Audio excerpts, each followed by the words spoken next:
नमस्कार मित्रों, मैं दुर्गा प्रसाद मिश्र कादम्बरी की इस कक्षा में आप लोगों का स्वागत करता हूं। ठीक है, तो कुछ मैंने आपसे पूछा था, मुग्धा का लक्षण क्या है, पांचाली का क्या है, ठीक है, ओज गुण का क्या है, माधुर्य का क्या है, प्रसाद का क्या है, ठीक है। तो इनका लक्षण आपको सामान्य पता होना चाहिए, क्योंकि आपको पता है ओजः समास भूयिष्ठम। तो अब जैसे पांचाली का लक्षण क्या है, ओज गुण और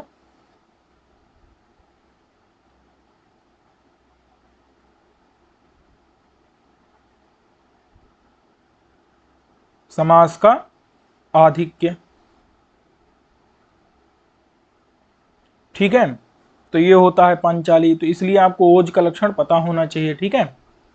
चांडाल कन्या के आगे कौन था, तो एक पुरुष था और पीछे एक बालक था। ये अभी आप जब चांडाल कन्या का भी वर्णन और आएगा तो उसको हम देखेंगे, तो उससे आपको ज्ञात हो जाएगा, ठीक है।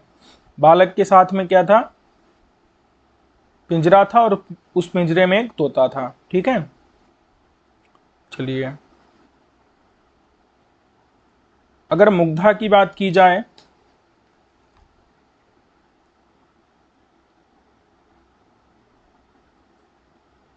तो मुग्धा नायिका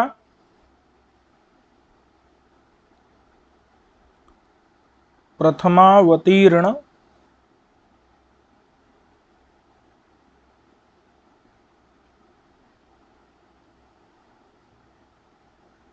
यौवन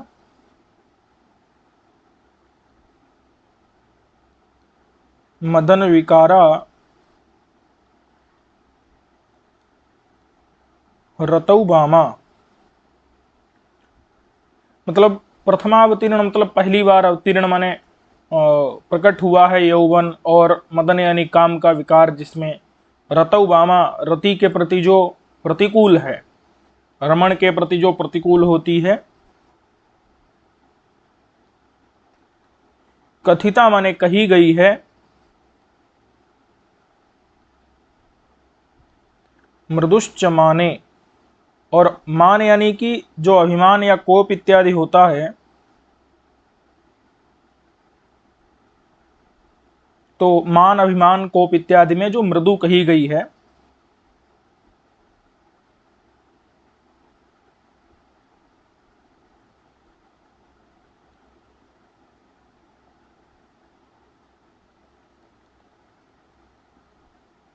समधिक लज्जावती, जो अत्यधिक लज्जावती होती है,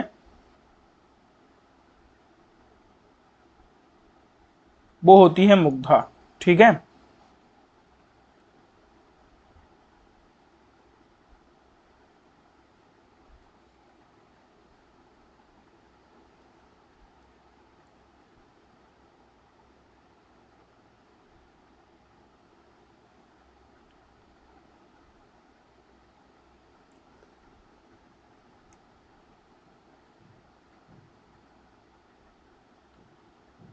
अगर ओज गुण की बात करें तो चित्त को विस्तृत कर देने वाला जो गुण होता है वो होता है ओज गुण, जिसमें चित्त अंतःकरण जो हृदय या मन है वो विस्तार को प्राप्त करता है, ठीक है।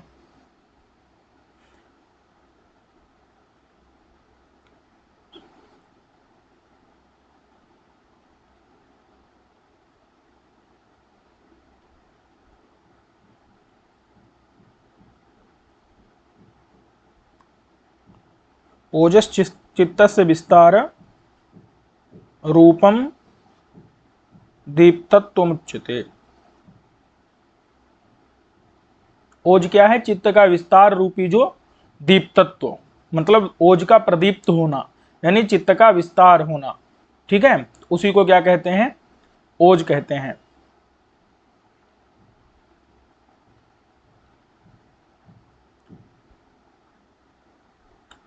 और माधुर्य गुण में क्या होता है, चित्त पिघल जाता है, द्रवीभूत हो जाता है। क्या होता है, चित्त जो है वो माने हृदय मन जो है वह द्रवीभूत हो जाता है, पिघल जाता है।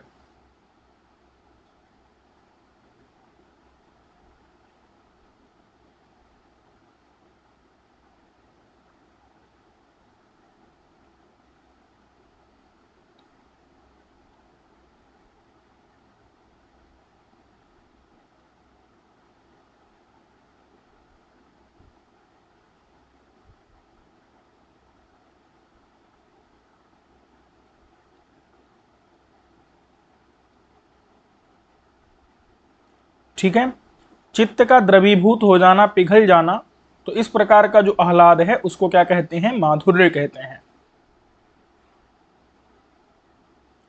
अगर प्रसाद की बात की जाए तो जो संपूर्ण चित्त में व्याप्त हो जाता है, संबंधित हो जाता है, चित्तम व्याप्नोति, जो चित्त में व्याप्त हो जाता है, संबद्ध हो जाता है, यह माने जो क्षिप्रम माने अति शीघ्र, जैसे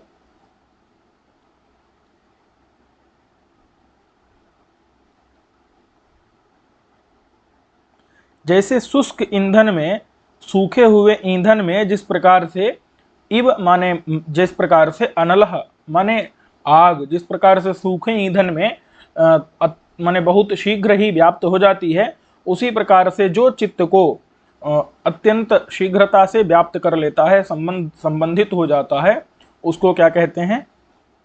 सह प्रसादः। वो क्या होता है? प्रसाद गुण होता है।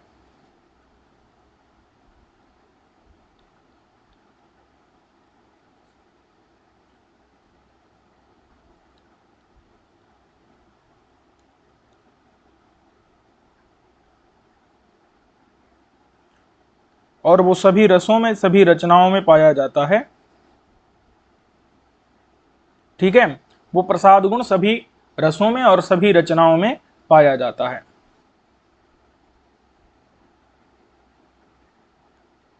ठीक है, तो इतना स्पष्ट हो गया कि नहीं?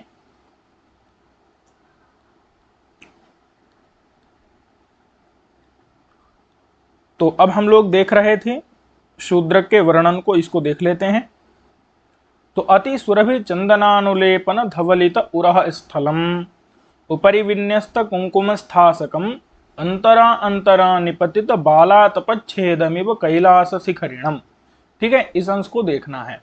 तो जो शूद्रक का उरह स्थल है, उरह उरह स्थल, उरह स्थल मतलब वक्षस्थल माने जो छाती है, वो क्या है?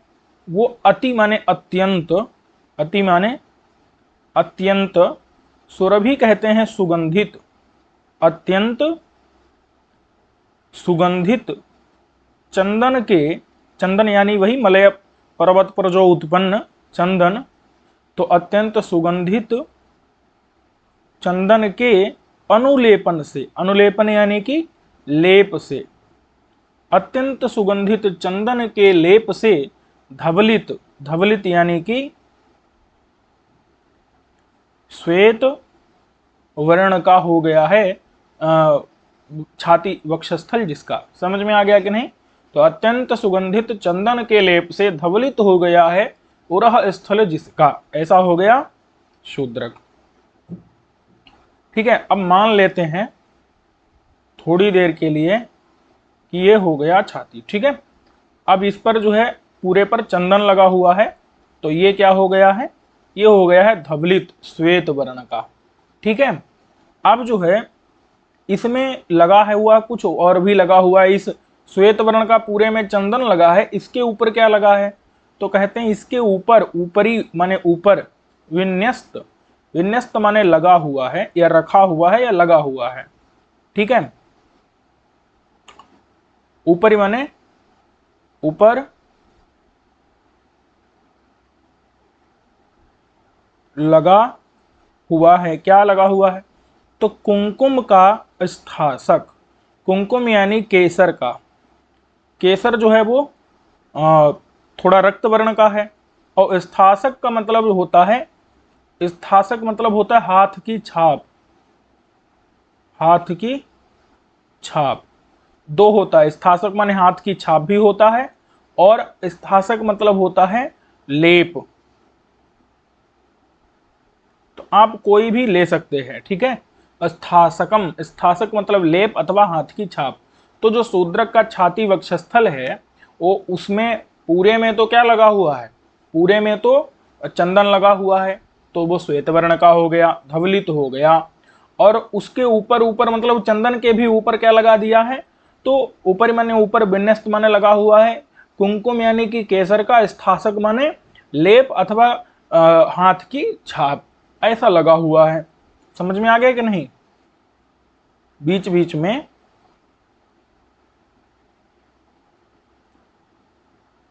अब देख लीजिए, तो ऐसा लग रहा है कि अंतरा, अंतरा माने मध्य मध्य में निपतित। बात समझ में आ गई कि नहीं?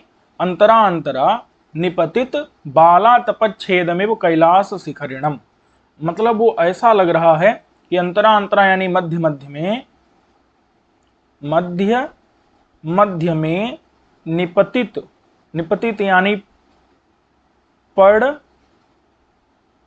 रही हो। क्या पड़ रही हो? तो कहते हैं बाल आतप। बाल मतलब होता है जो नया उगा सूर्य। बाल मतलब क्या होता है? नया उगा जो सूर्य, उस सूर्य की आतप, आतप कहते हैं किरणें। आतप मतलब क्या होता है? धूप, किरण। तो बाल मतलब नया उगा जो सूर्य, उसका जो आतप यानी किरण, उन किरणों का छेद, छेद यानी खंड, उन किरणों का जो खंड है वह पड़ रहा हो किसके ऊपर? कैलाश शिखरी, कैलाश पर्वत। देखो क्या है ना कि जो कैलाश पर्वत है, शिखरी, शिखरी मतलब क्या है? शिखरी मतलब देखो, शिखर मतलब होता है चोटी, और शिखरी माने क्या होता है? पर्वत। समझ में आ गया कि नहीं? तो कैलाश पर्वत यानी हिमालय पर्वत, अथवा कैलाश पर्वत जो भगवान शंकर का कैलाश नाम से प्रसिद्ध पर्वत है, वो दोनों ले सकते हैं। तो कैलाश, शिखर, शिखर मतलब होता है चोटी, और शिखरी माने क्या होता है? चोटी वाला, मतलब पर्वत। तो कैलाश पर्वत, अब समझ लो कैलाश पर्वत। अब ये जो इब है इसको हम कहाँ जोड़ेंगे? यहां पर। तो कैलाश पर्वत की तरह, ठीक है।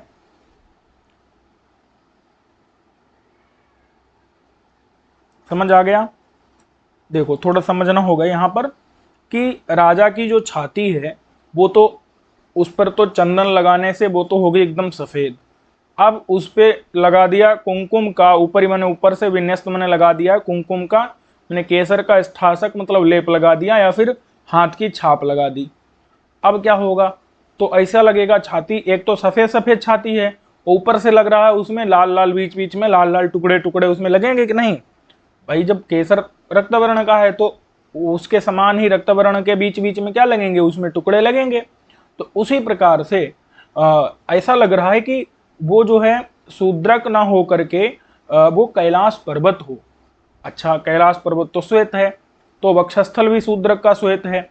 और कैलाश पर्वत, अच्छा वक्षस्थल के ऊपर जो लाल लाल वो लेप लगा है किसका? कुमकुम का, अथवा हाथ की छाप लगी है, तो उससे ऐसा लग रहा है जैसे कैलाश पर्वत के ऊपर जो नया उगा सूर्य होता है, नवोदित जो सूर्य होता है, उसकी किरणों के खंड पड़ रहे हों।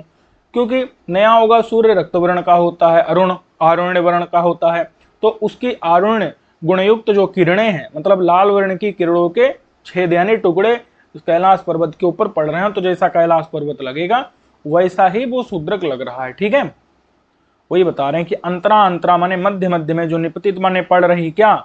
बाल आतप यानी नए उगे हुए सूर्य की जो आतप माने किरणें, तो उन किरणों का छेद यानी खंड खंड जैसे पड़ रहा हो किसके ऊपर? कैलाश पर्वत के ऊपर। तो उस इव माने उसकी तरह शूद्रक लग रहा है। समझ में आ गया कि नहीं? तो शूद्रक का जो उरह स्थल वो अत्यंत सुरभि सुगंधित चंदन के अनुलेपन वाले लेप से धवलित हो गया है, और उसके ऊपर लगा रखा है, ऊपर माने ऊपर, विन्यस्त माने लगा हुआ है कुमकुम का, स्थासक माने लेप। तो इस वजह से वो ऐसा लग रहा है कि उस कैलाश पर्वत हो, और जिसमें मध्य मध्य में बाल सूर्य की लाल लाल किरणें पड़ रही हों। कैलाश पर्वत भी सफेद है, उसके ऊपर लाल लाल किरणें पड़ जाती हैं सुबह सुबह की, तो उससे तुलना कर दी गई, ठीक है, शूद्रक की। चलिए अब देखो, अपर शशि संख्या नक्षत्र मालया इव हारलतया कृत मुख परिवेशम। ये थोड़ी सी समझने की बात है। जो नक्षत्रों की माला होती है, नक्षत्रों की माला, वो आपके मुख को थोड़ी ढक लेगी, वो तो चंद्रमा को ढकती है ना चारों तरफ से। जैसे जो चंद्रमा है, ये हो गया चंद्रमा, इस चंद्रमा के चारों तरफ क्या हो जाते हैं? नक्षत्र, नक्षत्रों की माला आ जाती है, नक्षत्रों की पंक्ति आ जाती है। तो राजा शूद्रक अब देखो यहाँ वस्तु स्थिति समझिए कि राजा जो शूद्रक, उसका मुख क्या है, चंद्रमा के समान है। इसीलिए उस मुख को चंद्रमा समझ करके और राजा शूद्रक के माने मुख को चारों तरफ से उसके घेरा बना लिया है। किसने? माला ने, मोतियों की माला ने। अब मोतियों की माला कवि को क्या लग रही है? नक्षत्र की माला लग रही है। तो यही समझना है कि वस्तुतः राजा शूद्रक के गले में पड़ी हुई नक्षत्र की माला कवि को ऐसा लग रहा है कि नक्षत्र की माला नहीं, अरे नक्षत्र माला नहीं, मोतियों की माला। तो कवि को ऐसा लग रहा है कि वो मोतियों की माला नहीं भी तो नक्षत्र माला है, और जो कि इस भ्रम का शिकार हो गई है कि राजा का मुख माने शूद्रक का मुख चंद्रमा है। समझ आया कि नहीं? ये आपको इतना कल्पना करनी पड़ेगी। तो नक्षत्रमाला नक्षत्रमालया इव हारलतया कृतमुख परिवेशम। ठीक है, अपर मतलब दूसरे, दूसरे शशि, शशि माने चंद्रमा की शंका से, दूसरे चंद्रमा की शंका से, अपर शशि संकया, दूसरे चंद्रमा की शंका से, नक्षत्रमालया नक्षत्रमाला के द्वारा। देखो जो नक्षत्रमाला है वो भ्रम का शिकार हो गई है, इसीलिए वो राजा के मुख को उसने दूसरा चंद्रमा समझ लिया। तो इस के कारण उसने क्या कर लिया, राजा के मुख को चारों तरफ से घेरा बना लिया है। ठीक है, राजा के मुख का चारों तरफ से घेरा बना लिया, मतलब राजा के गर्दन में पड़ गई आकर के। समझ में आ गया कि नहीं? ये तो कवि को लग रहा है।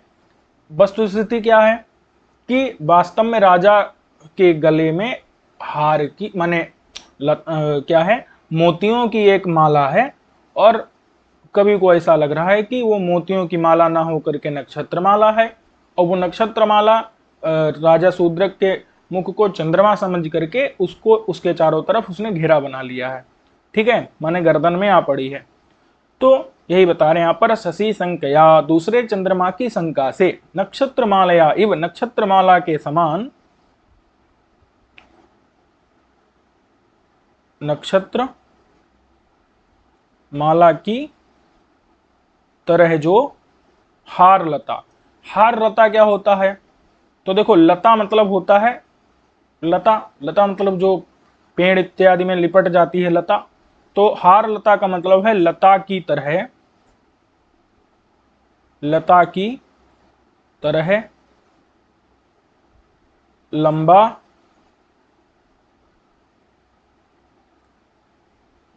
मोतियों का हार। हार लता का थोड़ा सा लंबा अर्थ है। हार लता मतलब लता की तरह लंबा जो मोतियों का हार। हार लता का क्या मतलब है? हार, हार लता माने हार किसका? मोतियों का। किसकी तरह? तो लतया लिखा, लता मतलब लतया मतलब लता की तरह लंबा मोतियों का जो हार। तो उस हार के द्वारा, हार के द्वारा क्या कर लिया गया है? कृत माने कर लिया है, क्या? मुख, मुख माने मुख का परिवेश, परिवेश मतलब घेरा, मुख का घेरा कर लिया है जिसने, कर लिया है मुख का घेरा जिसका। ऐसा कौन हो गया? शूद्रक। समझ में आ गया कि नहीं? माने जिस शूद्रक के मुख को घेर लिया गया है, कृत माने कर लिया है मुख का परिवेश, परिवेश का मतलब होता है परिधि। ठीक है, जैसे यहां पर जो है ये बीच में चंद्रमा है, इस चंद्रमा को क्या कर लिया है? चारों तरफ से नक्षत्रों ने घेर लिया है, तो इसी को कहते हैं परिधि। परिवेश मतलब क्या होता है? परिधि, परिधि मतलब घेरा। तो कृत माने कर लिया है, मुख माने मुख का, परिवेश मतलब घेरा या परिधि जिसका, ऐसा शूद्रक हो गया। किसने कर लिया है? तो हार लता ने। हार लता मतलब लता की तरह लंबा मोतियों का जो हार। हार लता शब्द का क्या अर्थ है? लता की तरह लंबा मोतियों का हार, मतलब हार लता, उसके द्वारा कर लिया गया है मुख का घेरा जिसका, ऐसा शूद्रक हो गया। और लेकिन कवि को क्या लग रहा है कि हारलता ने नहीं, अभी तो नक्षत्रों की माला ने दूसरा चंद्रमा समझ करके उसको घेर लिया है। राजा को माने शूद्र, कवि को वो मोती नक्षत्र दिख रहे हैं, और मुख चंद्रमा लग रहा है, इसलिए वो ऐसी कल्पना कर रहा है। समझ में आ गया कि नहीं इतना?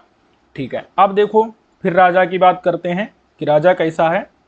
तो कहते हैं कि अति चपल राज्य लक्ष्मी बंध निगड कटक संकाम उपजनयता इंद्र नीलमणिकेयूर युग्मेन मलयज रसगंध लुब्धेन भुजंगद्वयेनेव वैष्टित बाहुयुगलम। कि राजा के जो बाहु युगल है, युगल मतलब होता है जोड़ा, मतलब बेष्टित मतलब लिपटा हुआ, बेष्टित मतलब लिपटा हुआ, बाहु युगल मतलब दोनों बाहों का जोड़ा। अब वही जोड़ा है जिसका, मतलब जोड़े वाला, जोड़ा है जिसका, ऐसा कौन हो गया? ऐसा हो गया शूद्रक।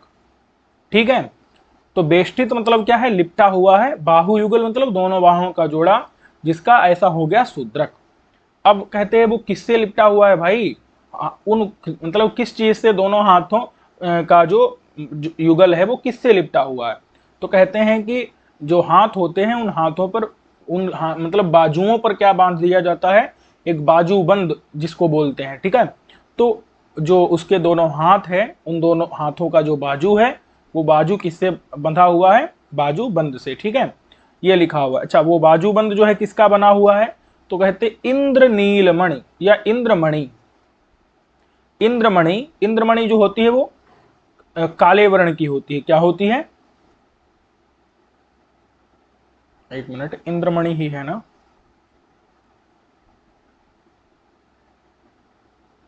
नील भी पाठ है कहीं कहीं पर। तो इंद्रनील मणि, ठीक है, माने कि जो इंद्रनील मणि क्या होती है? काले वर्ण की, काले रंग की जो मणि, उस मणि का बना हुआ जो केयूर, केयूर कहते हैं बाजूबंद को। समझ में आ गया कि नहीं? केयूर का मतलब क्या है? उसको संस्कृत में अंगद भी कहते हैं, अंगद, और अथवा क्या कहते हैं? बाजूबंद। अब भाई दो हाथ हैं तो बाजूबंद भी कितने होंगे? युग्म, युग्म मतलब जोड़ा। ठीक है, तो बाजूबंद का जो जोड़ा, उस जोड़े से, उस जोड़े से, अब वो बाजूबंद किसका है? तो मणि युक्त है। किसकी कैसी मणि? तो इंद्रनील मणि, यानी काले रंग की जो मणि, उससे युक्त जो केयूर माने बाजूबंद, उसके युग माने जोड़े से लिपटा हुआ है दोनों बाहों का जोड़ा जिसका। समझ में आ गया कि नहीं? मतलब दोनों बाहों का जो बाजू है वो बाजूबंद से बंधा हुआ है, बाजूबंद उसमें लिपटा हुआ है। समझ में आ गया कि नहीं? बेष्टित मतलब लिपटा हुआ है या फिर बंधा हुआ है। ठीक है, परिवेष्टित है। अच्छा, ये तो है वास्तविक स्थिति, लेकिन अब लग क्या रहा है? कवि जो है यहाँ क्या कल्पना कर रहा है वो देखना है। तो ऐसा लग रहा है कि ये जो बाजूबंद का जोड़ा, जो हाथों में दोनों बाजुओं में, बाजू पता है क्या है? बाजू मतलब कोहनी के ऊपर का हिस्सा और कंधे का नीचा, कंधे से नीचे कोहनी के ऊपर का जो हिस्सा, ठीक है, उसको क्या कहते हैं? बाजू। तो वहां पर ऐसा लग रहा है कि अति चपल, अत्यंत चंचल जो राज्य लक्ष्मी, अति मतलब अत्यंत, चपल यानी चंचल, जो राज्य लक्ष्मी है, राज्य की जो श्री है, राज्य की जो लक्ष्मी है, उसको उसके उसको बंधन करने के लिए, राज्य श्री को बंध, बंध माने बांधने के लिए, बांधने के, बांधने के लिए जो निगड़, निगड़ यानी कि जंजीर, जंजीर में न बांध के रखते हैं ना, तो निगड़ कटक संकाम उप जनयता, यहां पर कटक का प्रयोग, एक मिनट रुकिए।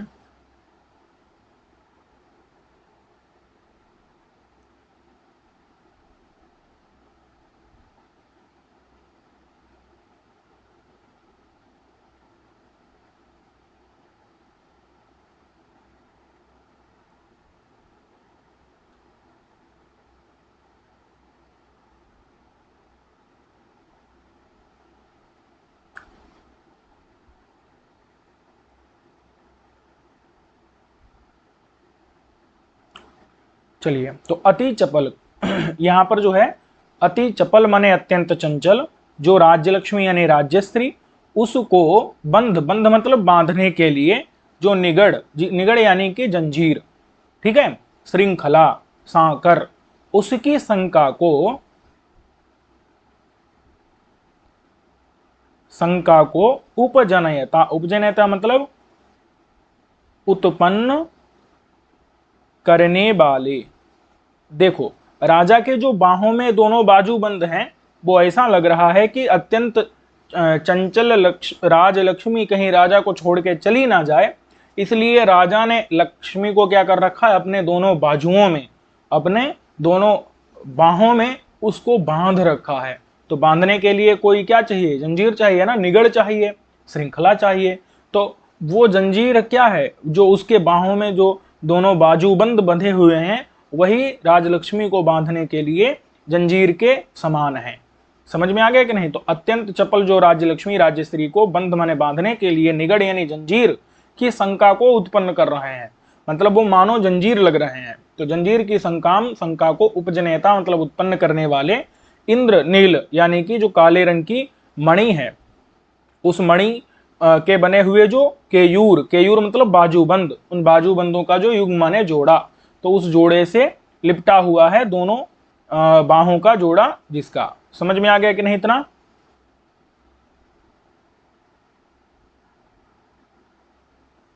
एक मिनट।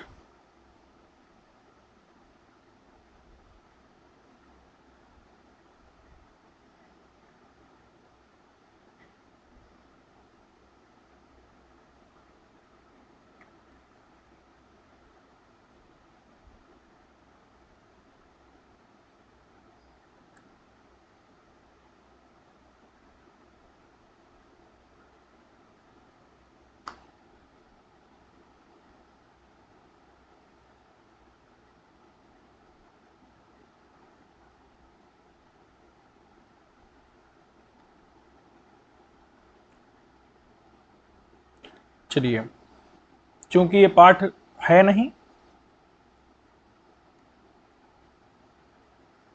तो इसीलिए इसको हटा दिया है। तो ये बात समझ में इतनी आ गई कि नहीं? तो जंजीर की शंका को उपजनयता मतलब उत्पन्न करने वाले, इंद्रनील मतलब माने इंद्र मणि यानी कि इंद्रनील मणि यानी काले रंग की जो मणि, उसका जो केयूर यानी बाजूबंद, उसका जोड़ा, उस जोड़े से लिपटा हुआ है दोनों बाहों का जोड़ा, जिसका ऐसा हो गया शूद्रक।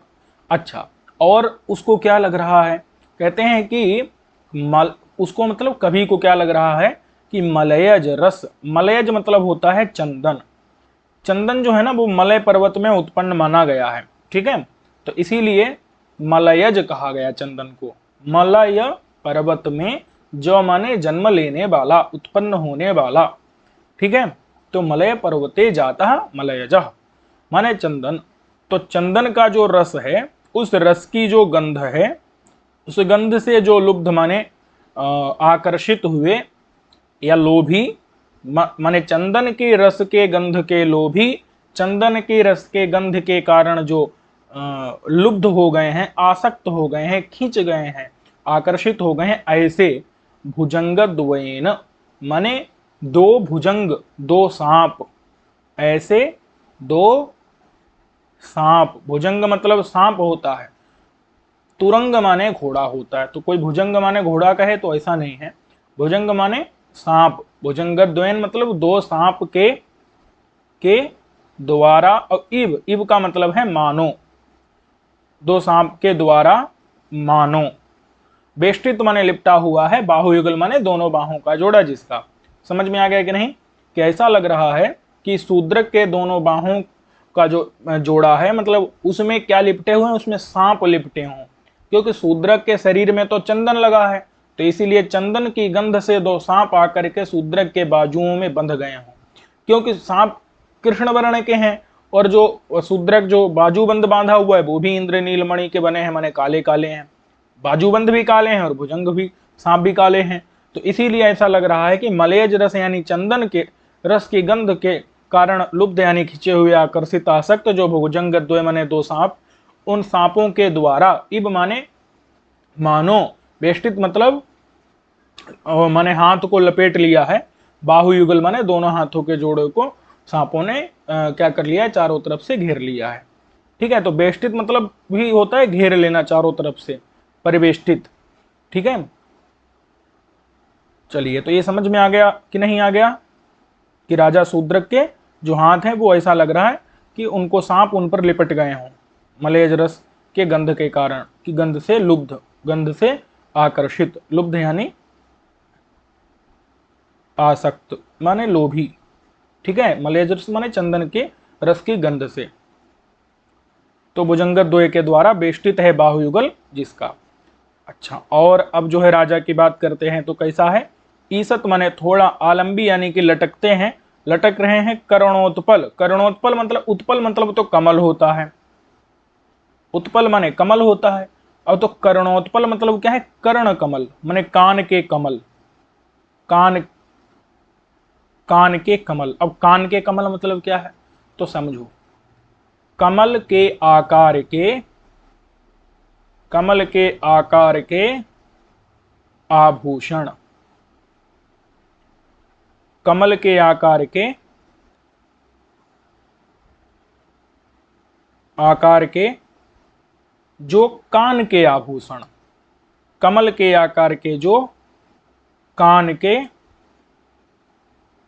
आभूषण। समझ में आ गया कि नहीं, करणोत्पल मतलब तो कान के कमल, ईसत मतलब होता है थोड़ा, थोड़ा जो, आलंबी, आलंबी यानी कि लटक रहे, थोड़ा आलंबी यानी लटक रहे हैं, जो करणोत्पल मतलब कान के कमल। अब कान के कमल लटक रहे हैं, इसका मतलब यह है कि कमल के आकार के कान के आभूषण। तो ईसद आलंबी माने थोड़ा लटक रहे हैं, करणोत्पल माने कमल के आकार, उत्पल माने कमल होता है, कर्ण माने कान, तो इसका अर्थ क्या निकलेगा, कमल के आकार के कान के आभूषण थोड़ा लटक रहे हैं। ठीक है, जहां पर ऐसा हो गया शूद्रक। और शूद्रक कैसा, उन्नत घोणम, घोणा, नासा, नासिका पर्यायवाची हैं, तो उन्नत मतलब ऊंची है, उन्नत यानी ऊंची, घोणा, घोणा मतलब नाक वाला। ठीक है, तो ऊंची नासिका वाला, उन्नत माने ऊंची, घोणा यानी नाक है जिसकी, ऐसा हो गया शूद्रक। ये भाई उत्फुल्ल है, क्या है, उत्फुल्ल पुंडरीक नेत्रम, सही कर देते हैं।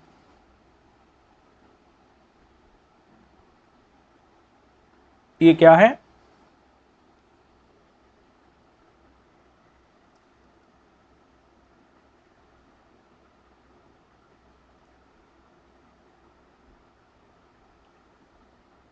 उत्फुल्ल पुंडरीक नेत्रम, कि जो राजा के नेत्र हैं वो पुंडरीक के समान है, पुंडरीक के समान है। पुंडरीक कैसा पुंडरीक, जो मुरझाया हुआ पुंडरीक मतलब कमल, मुरझाए हुए कमल के समान आंखें हैं क्या, नहीं। अब तो उत्फुल्ल, उत्फुल्ल माने विकसित, खिले हुए, उत्फुल्ल का मतलब क्या है, विकसित, खिले हुए, उत्फुल्ल मतलब विकसित, उत्फुल्ल माने विकसित, माने खिले, खिले हुए, पुंडरीक के समान। ठीक है, पुंडरीक मतलब होता है श्वेत कमल, सफेद कमल के समान, नेत्र मतलब आंखें हैं जिसकी। देखो, अगर हैं जिसकी ये कहो और चाहे बाला कह दो तो दोनों का मतलब एक ही होता है। आंखें हैं जिसकी ये कह दो चाहे, और चाहे है जिसकी इसकी बजाय क्या कह दो, बाला कह दो। समझ में आ गया कि नहीं। तो उत्फुल्ल माने विकसित माने खिले हुए, पुंडरीक यानी सफेद कमल के समान, नेत्र यानी आंखें हैं जिसकी, ये कह दो। और चाहे उत्फुल्ल माने विकसित, खिले हुए, पुंडरीक माने सफेद कमल के समान, नेत्र माने आंखों वाला, एक ही अर्थ रहेगा। ठीक है, तो ऐसा कौन हो गया, शूद्रक। समझ में आ रहा है कि नहीं। उसकी जो आंखें हैं वो खिले हुए सफेद कमल के समान हैं। ठीक है, खिले हुए, पुंडरीक माने होता है सफेद कमल, तो उसके समान है आंखें। समझ में आ गया? चलिए अब जो है शूद्रक के ललाट की बात कर रहे हैं। किसकी? ललाट की, कि जो शूद्रक का ललाट है, ललाट मतलब पता है ना, माथा। शूद्रक का जो माथा है वो कैसा है वो बता रहे हैं। ललाट, ललाट देश यानी माथे का भाग। ललाट देश मतलब माथे का, माथे का हिस्सा, उसको उद्भंतम, तो माथे के हिस्से को उद्भंतम मतलब वहन कर रहा है जो, ऐसा हो गया शूद्रक। अब इसके जो माथे का हिस्सा है इसके विशेषण कुछ हैं। तो माथे का हिस्सा, अब माथे पर क्या रहेगा? ऊर्णा, ऊर्णा सनाथम, ऊर्णा से युक्त है। अब ऊर्णा क्या होती है? तो देखिए, जो भौहें होती हैं, भाई अब मुझे तो बनाना भी नहीं आता, बड़ी समस्या है, कैसे काम चलेगा? ये जो जैसी भी भौहें होती हैं, अब इनमें क्या होते हैं? इनमें बाल उगे होते हैं ना। तो ये जो बाल उगे होते हैं भौहों पर, ये जिसके मतलब विशेष लक्षण युक्त, या फिर कह सकते हैं कि उचित रूप में जिसके बाल उगे हुए होते हैं, तो उस ऐसी भौहों को हम क्या कहते हैं? ऊर्णा कहते हैं। समझ में आया कि नहीं? मतलब किसी की भौहों में ऐसे बाल होते हैं, उनमें वो कटे पिटे होते हैं, उस पर कुछ सजाने के लिए लगाना पड़ता है। ये जो भौहों में जो बाल हैं उनके, उनमें लगाना पड़ता है। कुछ में उचित प्रमाण में होते हैं तो नहीं लगाना पड़ता है, कुछ उसके बिना ही भौहें उन बालों के कारण सुंदर दिखती हैं। तो ऐसे जो बाल हैं भौहों के, जो ऐसे बाल जो कि बिना कुछ अतिरिक्त कुछ लगाए ही जो माने सुंदर दिखें, तो ऐसे बालों से युक्त भौहों को क्या कहते हैं? ऊर्णा कहते हैं। और ऐसे ऊर्णा से सनाथ माने युक्त है माथे का हिस्सा उसका। समझ में आ गया कि नहीं? ऊर्णा मतलब समझ में आ गया कि नहीं? कि जो भौहों में जो बाल विशेष प्रकार के, उन बालों से युक्त जो भौहें, उसको कहेंगे ऊर्णा। उचित बालों से युक्त, अब वो उचित बाल घुमावदार जैसे भी हो सकते हो, वो उचित अपने आप समझ लीजिएगा। बालों से युक्त जो भौं हो, ये क्या हो गया? ये हो गया ऊर्णा। और ऊर्णा से सनाथ, सनाथ मतलब होता है युक्त। सनाथ माने क्या होता है? युक्त। तो उचित बालों से युक्त भौं वो होगी ऊर्णा, और ऊर्णा से सनाथ यानी, ऊर्णा से सनाथ यानी युक्त। समझ में आ गया कि नहीं? तो उससे युक्त कौन हो गया? शूद्रक नहीं, उससे युक्त हो गया ललाट देश, माथे का हिस्सा। उस माथे के हिस्से को उद्वहनतम माने वहन कर रहा है जो, ऐसा हो गया शूद्रक। ठीक है, चलिए अब जो है और शूद्रक कैसा है? तो अमल, अमल माने निर्मल,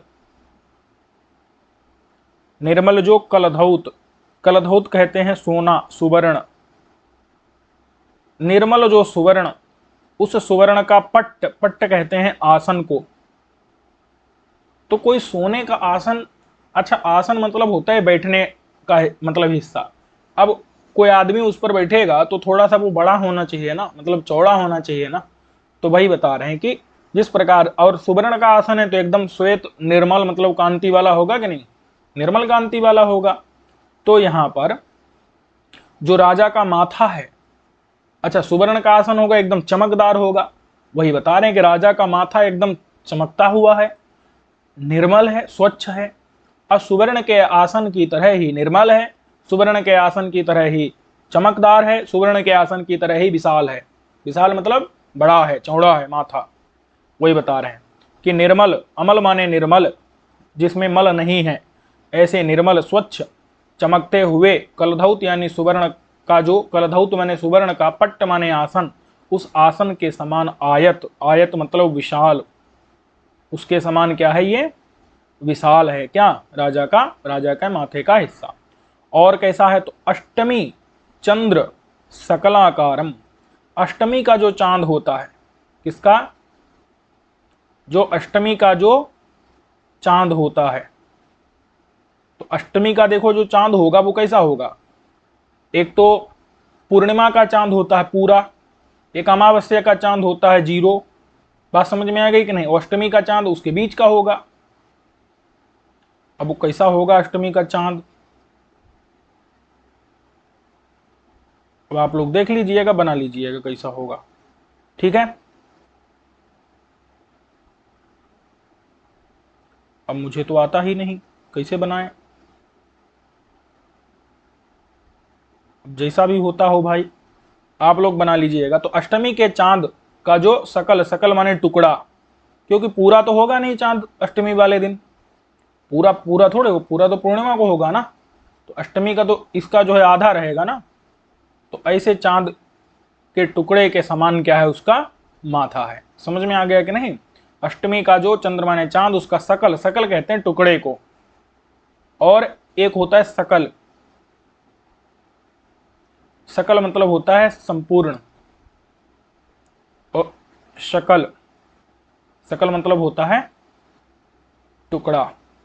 आता है ना, यद्यपि बहुनाधि से तथापि पटपुत्र व्याकरणम, फिर क्या है सकलम, सकलम सकृत सकृत, अब उसमें जो है सकृत छकृत, सकलम शकलम माभूत, अब पूरा जो है अभी स्मरण नहीं आ रहा है, और सकृत छकृत, ठीक है। तो उसका जो है उसमें ऐसा कहा गया, मतलब सकल जो है वो सकल ना हो जाए, तो सकल शकल ना हो जाए, टुकड़ा ना हो जाए, संपूर्ण को टुकड़ा ना हो जाए, और सकृत शकृत ना हो जाए। एक होता है सकृत, सकृत मतलब होता है एक बार, और एक है सकृत यानी विष्ठा, ठीक है, मल।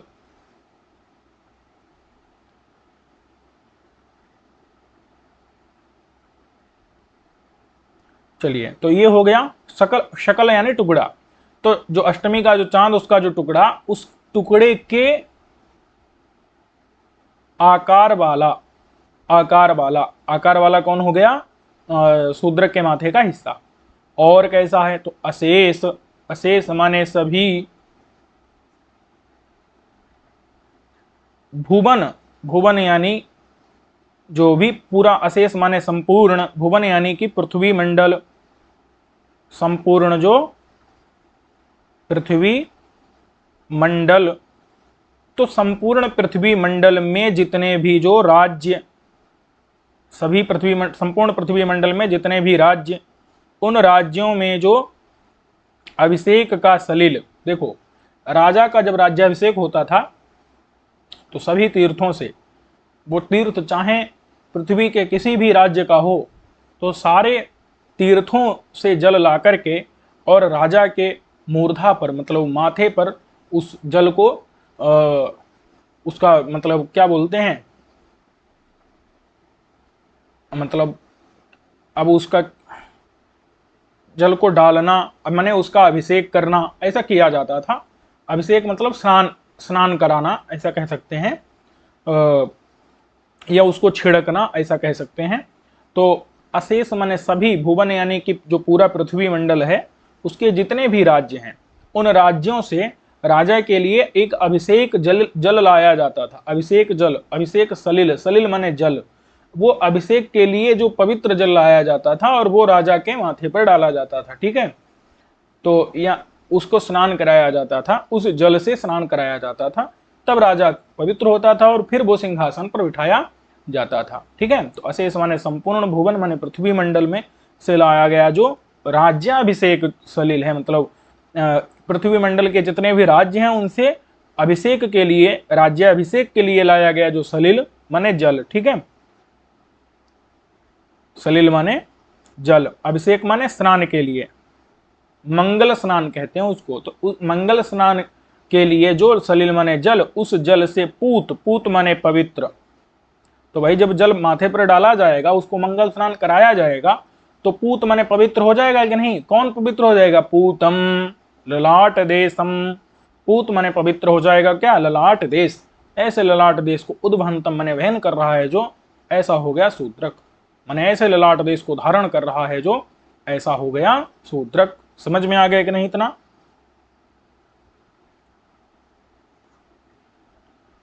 ठीक है, तो इसको हम यहीं तक रखते हैं, इस पाठ को। अगले पाठ में मिलेंगे। सर्वेभ्यो नमो नमः।